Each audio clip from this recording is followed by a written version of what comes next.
This was published at creepypasta.org by user Grim&Darkness. Title: Will You Let Me In? Mel would go to his family's vacation house by the lake during the fall. It was a peaceful community with retired inhabitants. He arrived just as the sun rose over the tree line, having made the late-night drive to avoid traffic. Turning the car into the driveway, he parked it and turned it off. Mel opened the car door, taking a moment to stretch out. Going to the back of the car, he opened the boot, gathered his bags, and took them inside. His parents had left a note on the counter. Walking over, he glanced at the note briefly. The note stated that the pantry and fridge were restocked. If the power were to go out, use the generator in the basement.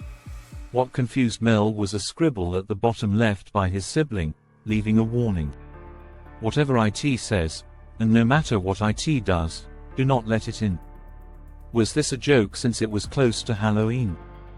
It was customary for them to play jokes on each other around this time of year. For now, he shrugged and unpacked. When he finished, Mel was ready for lunch, so he made himself a meal.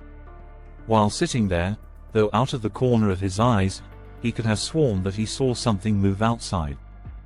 Was it an animal?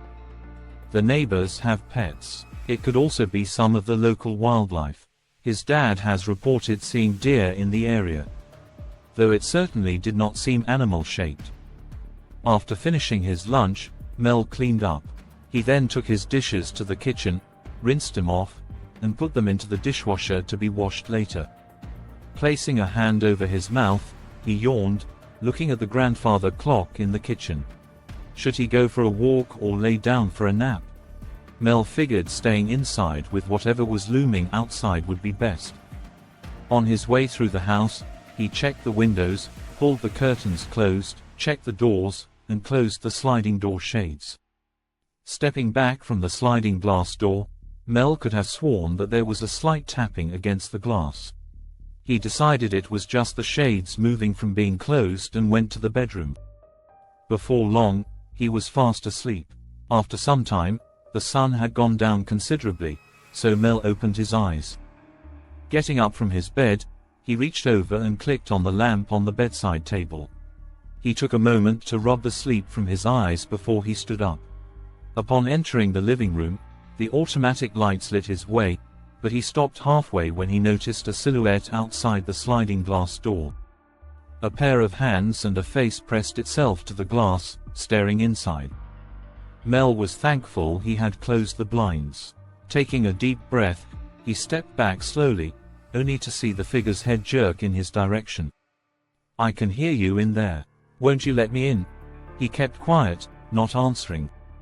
"I know you're in there. Why won't you speak to me?" Mel heard scratching on the glass as if it were trying to make its way inside. Should he call the police? What exactly would they even do? It banged on the sliding glass door, and the whole thing ratified and shook.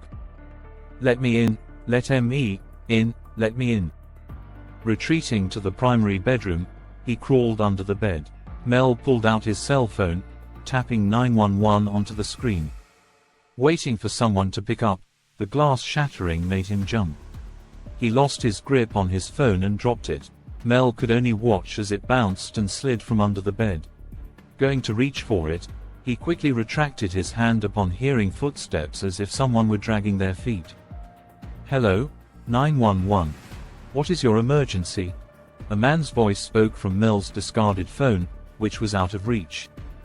The man repeated himself and sighed, clearly annoyed.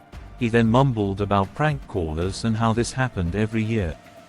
His heart felt like it jumped into his throat, making it hard to swallow as those footsteps were now in the primary bedroom with him.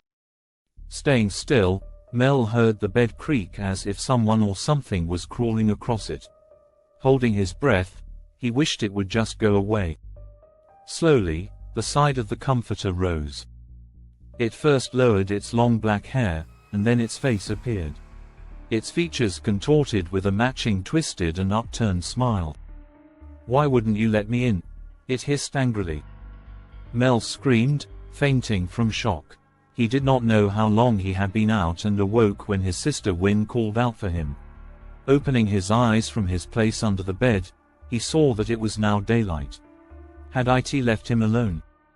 Crawling out from under the bed, he went to the living room, where his sister was cleaning up the shards scattered on the carpet from the broken sliding glass door.